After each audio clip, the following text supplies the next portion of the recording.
আসসালামু আলাইকুম সবাইকে। আবারও স্বাগতম লার্ন উইথ ফান নতুন একটি ভিডিওতে। আশা করি তোমরা সবাই ভালো আছো। এর আগে আমরা আলোচনা করেছি ঢাকা ইউনিভার্সিটি এ ইউনিট অ্যাডমিশন টেস্টে 2018-19 সালের ফিজিক্সের কিছু প্রশ্ন সলভ করেছি আমরা। আমাদের মোট 30টি প্রশ্ন নিয়ে যদি আমরা ভিডিওটা তৈরি করি তাহলে ভিডিওর ব্যাপ্তি অনেক বেশি হয়ে যায়। তো এর জন্য আজকে আমরা আলোচনা করব পার্ট 2 নিয়ে। আশা করি এটা তোমাদের কাজে লাগবে। এবং তো চলো কথা না বাড়িয়ে শুরু করা যাক। এর পরবর্তী প্রশ্নটা খেয়াল করি। এর পরবর্তী প্রশ্নে বলা আছে সরল দোলন গতি সম্পন্ন একটি কণার বিস্তার এ সমান 0.02 মিটার এবং কম্পাঙ্ক এফ সমান দেয়া আছে 2.5 হার্টজ। তাহলে এর সর্বোচ্চ গতি কত হবে? তাহলে আমরা জানি সর্বোচ্চ গতি V max equals to omega A. আর যেহেতু কম্পাঙ্ক দেয়া আছে তাহলে ওমেগা সমান আমরা জানি টোয়াইস পাই ইন্টু এফ। তো এফ এর মান হচ্ছে 2.5 ইন্টু এ এর মান দেয়া আছে 0.02। তাহলে এটা যদি আমরা ক্যালকুলেশন করি তাহলে কি পাবো? দেখো 2.5 এবং 2 পাই মিলে হয়ে যাবে 5 পাই ইন্টু 0.2। এটাকে যদি আমরা ব্যাখ্যা করি বা ভেঙে লিখি তাহলে 2/100। এটা যদি আমরা কাটি তাহলে 5 দিয়ে কাটলে 20, 2 দিয়ে কাটলে আমরা পাবো হচ্ছে 10। তাহলে পাই বাই 10 মানে 3.1416 ডিভাইডেড বাই 10। তাহলে অ্যান্সারটা আসছে 0.314 মিটার পার সেকেন্ড। এটা হবে আমাদের সর্বোচ্চ বেগ। তাহলে আমাদের এখানকার অ্যান্সারটা হচ্ছে ডি। ডি নাম্বার অপশনটা সঠিক। আশা করি বুঝতে পেরেছো। এখন আমরা পরবর্তী প্রশ্নটা যদি খেয়াল করি, একটি তারের ভিতর দিয়ে যে সাইনোসয়েডাল তরঙ্গ প্রবাহিত হচ্ছে, সেই প্রবাহিত হলে তারের কণার সর্বোচ্চ দ্রুতি হচ্ছে ভি। তারের কণার সর্বোচ্চ দ্রুতি হচ্ছে ভি। যেহেতু সাইনোসয়েডাল তরঙ্গ প্রবাহিত হচ্ছে তার মানে বুঝতে পারতেছো এটা একটা পর্যায়বৃত্ত তরঙ্গ। তারের একটি কণার সরণ সর্বোচ্চ সরণের অর্ধেক হলে ওই কণার দ্রুতি কত? তাহলে এখানে সরণ এক সমান দেয়া আছে সর্বোচ্চ সরণ বলতে আমরা কি বুঝি? সর্বোচ্চ সরণ বলতে আমরা জানি বিস্তার। তাহলে সর্বোচ্চ সরণের অর্ধেক, তাহলে এখানে সরণটা হবে বিস্তারের অর্ধেক। এখন বলা আছে ওই কণার দ্রুতি কত? তাহলে ওই কণাটা যখন x equals to a divided by 2 এই অবস্থানে আছে বা তার সরণ হচ্ছে বিস্তারের অর্ধেক, সেই সময় তার দ্রুতি কত? আমরা জানি v equals to omega into a square minus x square. এটা থেকে আমরা আমাদের অ্যান্সারটা পেয়ে যাব। এখন দেখো omega root over a square minus x এর মানটা আমরা বসাই দিই। এ স্কোয়ার মাইনাস হচ্ছে x equals to a divided by 2, তাহলে এক্স স্কোয়ার সমান আসবে এ স্কোয়ার ডিভাইডেড বাই 4। এটা যদি আমরা ক্যালকুলেশন করি তাহলে ওমেগা রুট ওভার পাবো হচ্ছে 3a স্কোয়ার ডিভাইডেড বাই 4। তারপর এখান থেকে যেহেতু এ স্কোয়ার আছে রুট করলে হবে ওমেগা এ বাইরে root over 3 divided by 2, root over 3 divided by 2, শুধু 2। এখন রুট ওভার যদি 4 কে রুট করি তাহলে পাবো শুধু 2। তাহলে দেখো এই ওমেগা এ এটা কিন্তু হচ্ছে কণার সর্বোচ্চ দ্রুতির মান দেয়া আছে ভি। তাহলে এখান থেকে আমাদের যে সম্পর্কটা হচ্ছে যে কোনো সময়ে কণার বেগ যদি আমরা ভি ড্যাশ ধরি তাহলে ভি ড্যাশ সমান আমরা পাচ্ছি root over 3 divided by 2 into omega A. এবং ওমেগা এ কে আমরা লিখতে পারি যে তার সর্বোচ্চ বেগ ভি। তাহলে এখানে আমাদের যে সম্পর্কটা পাচ্ছি বা যেটা আমাদের উত্তর সেটা হচ্ছে ওই সময়ে কণাটার দ্রুতি ভি ড্যাশ সমান হচ্ছে root over 3 divided by 2 into তার সর্বোচ্চ যে দ্রুতিটা, root over 3 divided by 2 into তার সর্বোচ্চ দ্রুতি। কিভাবে পেলাম? আমরা এই যে সাধারণ যে সূত্র আছে সেখানে এক্স সমান এ ডিভাইডেড বাই 2 এটা বসাই দিয়ে ওমেগা এ সমান ভি লিখলে আমরা এই সম্পর্কটা পেয়ে যাব। আশা করি বুঝতে পেরেছো। এখন দেখো এই প্রশ্নটা কি বলছে। এই প্রশ্ন বলছে যে ই মানের একটি চার্জ আর ব্যাসার্ধে একটি বৃত্তাকার পথে ভি দ্রুতিতে ঘুরছে। বৃত্তের কেন্দ্রে চৌম্বক ক্ষেত্রের মান নির্ণয় করো। ই মানের একটি চার্জ, তাহলে ইলেকট্রনের সমান পরিমাণ চার্জ আর ব্যাসার্ধে একটা কক্ষপথে ঘুরতেছে। ইলেকট্রনের সম পরিমাণ চার্জ আর ব্যাসার্ধে কক্ষপথে ঘুরতেছে। বৃত্তের কেন্দ্রে চৌম্বক ক্ষেত্রের মান নির্ণয় করো। তাহলে আমরা কি জানি? আমরা জানি এরকম যদি বৃত্তের কেন্দ্রে চৌম্বক ক্ষেত্রের মান নির্ণয় করতে হয় সেক্ষেত্রে আমাদের সূত্রটা হচ্ছে v equals to mu naught I divided by 2r। এখানে আই এর মানটা আসলে দেয়া নেই, আর দেয়া আছে আমাদের নির্দিষ্ট ব্যাসার্ধ মিউ নট আমরা জানি ধ্রুবক। তো এখানে আই এর মানটা আমাদেরকে বের করতে হবে। তোমরা জানো যে আই ইকুয়ালস টু আসলে হচ্ছে ই ডিভাইডেড বাই টি বা q divided by t, charge divided by সময়। এখানে এই চার্জটা হচ্ছে আমাদের ইলেকট্রনের চার্জের সমান। তাহলে আরেকভাবে দেখো, এখন আমরা আরেকভাবে চিন্তা করতে পারি, যেহেতু এখানে মোট ব্যাসার্ধ হচ্ছে আর, এবং তাহলে এখানে পরিধি হচ্ছে টোয়াইস বাই আর পরিধি। এই বৃত্তাকার পথে এই চার্জটা ভি বেগে ঘুরতেছে, তাহলে এই বৃত্তাকার পথে পরিধি হচ্ছে টোয়াইস বাই আর। তাহলে আমরা কি বলতে পারবো, যে ভি ইকুয়ালস টু হচ্ছে, এখানে মোট দূরত্ব হচ্ছে twice by r divided by সময় হচ্ছে টি। এটা আমরা পেতে পারি এই সূত্র থেকে। এটা আমরা এখান থেকে বলতে পারি V equals to twice by আর মোট দূরত্ব ডিভাইডেড বাই মোট সময়। তো এখন এখানে যে মানটা পাবো সেটা যদি আমরা টি দিয়ে সাবস্টিটিউট করে দেই, তাহলে টি ইকুয়ালস টু আমরা পাচ্ছি twice by r divided by v. এই যে টি এর যে মানটা পেলাম সেটা যদি এখানে বসাই দেই, তাহলে কি পাচ্ছি, e divided by twice by r divided by v. কেন আমরা এটা করছি, তার কারণ আমাদের প্রশ্নে যে তোমার অপশনগুলো দেখবা ওখানে আসলে এই ভি যুক্ত অপশনগুলো দেয়া ছিল, টি যুক্ত কোনো অপশন ছিল না। তাহলে এটা আমরা পাচ্ছি EV divided by twice by R. তো এটা যদি আমরা এখানে বসাই দেই, তাহলে পাচ্ছি মিউ নট ইন্টু আই এর মান হচ্ছে e v divided by twice by r divided by যেটা ছিল 2r। তাহলে এটা যদি আমরা সলভ করি তাহলে কি পাবো, mu naught e v divided by twice by, যদি নিচে চলে আসে ওই 2r এর সাথে টোয়াইস বাই আর গুণ হলে আমরা পাবো 4πr²। তাহলে এইটা হবে আমাদের অ্যান্সার, এবং উত্তরে এটা দেয়া ছিল, এটা একটা অপশনে দেয়া ছিল। আমরা কিভাবে বের করলাম, আমরা প্রথমে মূল সূত্র দেখলাম, মূল সূত্র থেকে এখানে চার্জ দেয়া আছে, সময় দেয়া আছে, এবং সময়টা আমরা পেলাম বেগের সাথে সম্পর্কিত একটা সূত্র থেকে, সেটা এখানে বসাই দিলাম। তারপর আমরা পেয়ে গেলাম আমাদের কাঙ্ক্ষিত যে ফর্মটা, চৌম্বক ক্ষেত্রের মানটা B equals to mu naught e v divided by 4πr²। আশা করি এটা বুঝতে পেরেছো। এখন আমরা পরবর্তী প্রশ্ন নিয়ে আলোচনা করি। পরবর্তী প্রশ্নে বলা আছে, একটি নিউক্লিয়াস একটি নিউট্রন গ্রহণ করে, একটি বিটা কণা নিঃসরণ করে ও দুটি আলফা কণায় পরিণত হয়। নিউক্লিয়াসের ভর সংখ্যা ও প্রোটন সংখ্যা কত? তাহলে দেখো, নিউক্লিয়াসটা যদি এক্স নিউক্লিয়াস হয়, তো সেটা একটা নিউট্রন গ্রহণ করবে। মানে নিউট্রনের সংকেত হচ্ছে এটা 0 1, এখন নিউট্রনের কোনো চার্জ নাই এবং এর আপেক্ষিক ভর আমরা বলতে পারি 1। তাহলে এই নিউক্লিয়াসটা একটা নিউট্রন গ্রহণ করে একটি বিটা কণা নিঃসরণ করলো। বিটা কণা নিঃসরণ বলতে কি, বিটা কণা আসলে ইলেকট্রনের সমধর্মী। তো বিটা কণা হচ্ছে এই সংখ্যা দ্বারা আমরা প্রকাশ করে থাকি, এবং দুইটি আলফা কণায় পরিণত হলো। দুইটা আলফা কণা বলতে কি, দুইটা হিলিয়াম নিউক্লিয়াস। তাহলে এটা একটা হিলিয়াম নিউক্লিয়াস 2+, এটা একটা হিলিয়াম নিউক্লিয়াস। আমি এভাবে যদি দিই, তাহলে এখন দেখো আমাদের বলছে যে এই যে এক্স যে নিউক্লিয়াসটা সেটা আসলে কোনটা। এখন আমরা দেখি, আমরা জানি আসলে কি তেজস্ক্রিয়তার সময় এখানে যে, আমরা জানি তেজস্ক্রিয় বিক্রিয়ার সময় যে পরমাণুগুলো বিক্রিয়া করে তাদের ভর সংখ্যা এবং প্রোটন সংখ্যা, পরবর্তীতে যে পরমাণুগুলো উৎপন্ন হয় তাদের মোট ভর সংখ্যা এবং প্রোটন সংখ্যা সমান। তাহলে এখানে আমাদের মোট ভর সংখ্যা হচ্ছে 4 + 4 8। এখানে তাহলে এইদিকে আমাদের যে যারা বিক্রিয়া করছে তাদের মোট ভর সংখ্যা সমষ্টি হতে হবে 8। কিন্তু এখানে আছে আমাদের একটা নিউট্রনের ভর আছে 1, তাহলে এখানে এক্স পরমাণুর ভরটা হবে, এক্স পরমাণুর নিউক্লিয়াসের, তাহলে এখানে এক্স পরমাণুর নিউক্লিয়াসের ভরটা হবে 7, 7 আর 1 মিলে হবে 8। আবার আমরা যদি প্রোটন সংখ্যার দিকে দেখতে চাই, এখানে মোট প্রোটন সংখ্যা হচ্ছে -1 + 2 + 2, মানে 4 থেকে 1 বিয়োগ 3।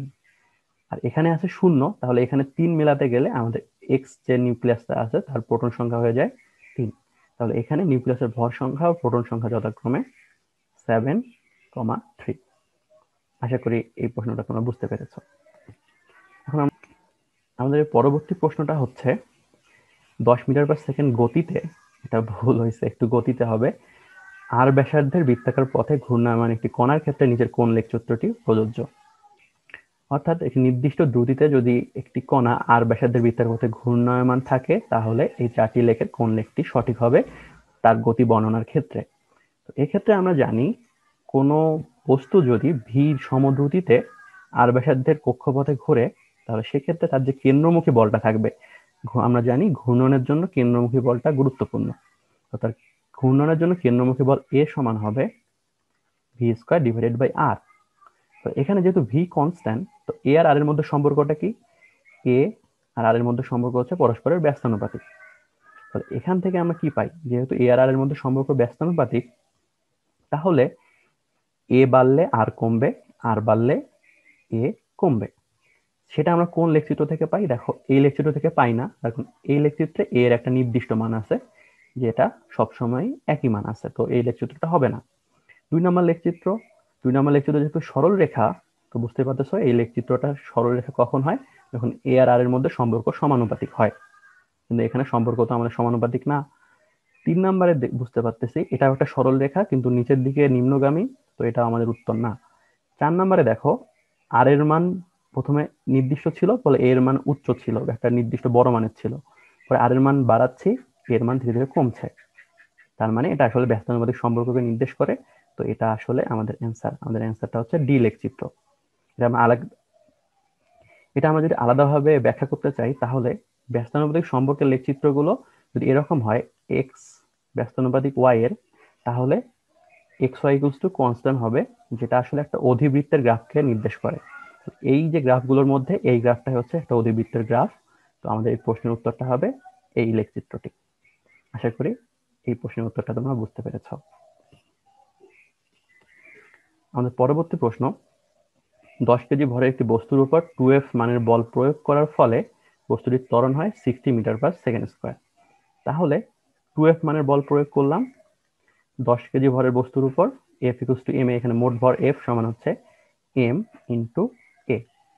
আমরা এখান থেকে F এর যে মানটা সেটা বের করতে পারি, তাহলে F এর মানটা আমাদের হচ্ছে, যদি আমরা বের করি তাহলে 300 নিউটন। F এর মানটা হচ্ছে আমাদের 300 নিউটন। আবার বলছে এম ভরের আরেকটা অজানা ভরের উপর যদি আমরা 5F মানে বল প্রয়োগ করি, তাহলে তার ত্বরণ যদি 50 মিটার পার সেকেন্ড স্কোয়ার হয়, তাহলে আমাদের সেই অজানা ভরটা বের করতে বলছে। তো এখন দেখো, এখন আমরা বের করতে পারলাম এই যে এফ, যেটা আসলে একটা ভেরিয়েবল, সেই এফ এর মানটা প্রথমে এই সমীকরণ থেকে আমরা বের করতে পারছি। তো এফ এর মানটা হচ্ছে 300 নিউটন। পরবর্তীতে বস্তুর উপর প্রয়োগ করা হয়েছে 5F, তাহলে আমরা লিখতে পারি সূত্রটা 5F equals to M into তার ত্বরণটা হচ্ছে 50 মিটার পার সেকেন্ড স্কোয়ার, তাহলে 50। এখন দেখো যেহেতু এফ এর মান আমরা জানি, এফ এর মানটা আমরা এখানে বসিয়ে দেই 300 এম ইন্টু 50, তাহলে আমাদের বের করতে হবে এম এর মানটা। তাহলে এখান থেকে আমরা পেতে পারি, দেখো যদি আমরা কাটি, এটা দিয়ে কাটলে এটা হবে 6, তাহলে এম এর মান হবে আমাদের 30 কেজি। তাহলে এই প্রশ্নটার উত্তর হচ্ছে 30 কেজি। এটা মোটামুটি একটু সহজ প্রশ্ন ছিল, তাহলে আমরা দেখতে পারলাম এর উত্তরটা হবে 30 কেজি। এর পরবর্তী প্রশ্ন, এটাও একটু সহজ প্রশ্ন। এখানে বলা আছে একটা পরিবর্তী তড়িৎ প্রবাহ, সেটার সমীকরণ হচ্ছে I equals to 100 sin 2 pi into T. তো এখানে বলছে এর গড় বর্গীয় বর্গমূলের মান কত, মানে আই আর এম এস কত, root mean square. Root mean স্কোয়ারকে আমরা বলি গড় বর্গীয় বর্গমূল। তাহলে এটা সমান আমরা কি জানি, যে যদি আমরা এই সমীকরণটাকে আমাদের আদর্শ সমীকরণ যেটা ছিল I equals to I naught sine omega T এর সাথে তুলনা করে পাই, তাহলে এখানে আমরা পাবো তড়িৎ প্রবাহের শীর্ষ মান আই নট হচ্ছে 100 এম্পিয়ার। এখন আমরা জানি আই আর এম এর সমান কত, I naught divided by root over 2। তো এখানে আই নট এর মান যেহেতু 100 ampere divided by root over 2, আমাদের অ্যান্সারটা হবে 70.7। কিভাবে বুঝলাম, এখন এখানে আমরা 1 ডিভাইডেড বাই রুট ওভার 2 এর মানটা হচ্ছে 0.0, কিভাবে বুঝলাম 1 ডিভাইডেড বাই রুট ওভার 2 এর মান হচ্ছে 0.707। তো 0.707 এর সাথে যদি 100 গুণ করি, তাহলে আমরা পাবো 70.7 এম্পিয়ার। তো এই প্রশ্নের উত্তর হচ্ছে, যেহেতু এর আরএমএস বেগটা আমরা পেলাম 70.7 এম্পিয়ার, এর অ্যান্সার হচ্ছে এ। এর পরবর্তী প্রশ্নটা একটু গুরুত্বপূর্ণ, এটা একটু ভালোভাবে খেয়াল করি। একটি পিয়ানো তারের দৈর্ঘ্য এল এবং ভর হচ্ছে এম। যদি এর মূল কম্পাঙ্ক এফ হয়, মূল কম্পাঙ্ক এফ হয়, তবে তারের টানটা কত, তারের সৃষ্ট যে টান বলটা আছে সেটা কত। তো আমরা জানি, এখানে আমরা দেখি আমাদের যে মূল সূত্রটা ছিল সেটা ছিল F equals to 100 divided by 2L root over t divided by mu. এখানে এলটা হচ্ছে বড় এল। আচ্ছা, এটা হচ্ছে মূল সুরের কম্পাঙ্কের সূত্র। এখন আমাদের বের করতে হবে টান বল সমান কি, সেটা এফ এর সাহায্যে বের করতে হবে। এখন দেখো মিউ সমান আমরা কি জানি, মিউ সমান আমরা জানি প্রতি একক দৈর্ঘ্যে সৃষ্ট ভর, প্রতি একক দৈর্ঘ্যে সৃষ্ট ভর।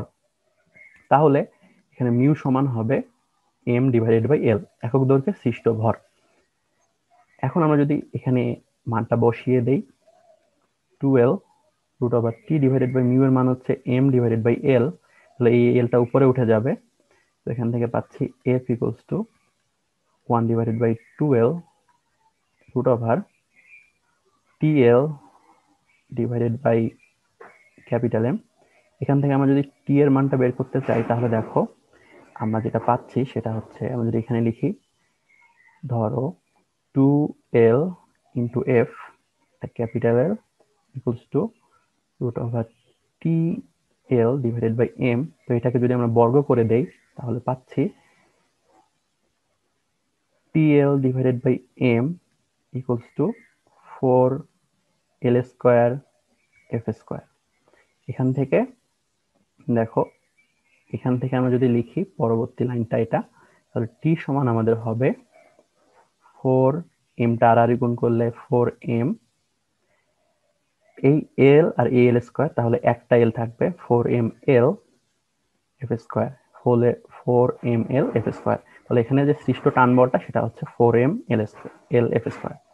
তাহলে এখানে সৃষ্ট টান বলটা হচ্ছে T equals to 4ml F square, যেটা আমাদেরকে বি নাম্বার অপশনে দেয়া আছে। তাহলে এখানে অপশনটা হচ্ছে যেটা সঠিক সেটা হচ্ছে বি নাম্বার। আশা করি এটা বুঝতে পেরেছো।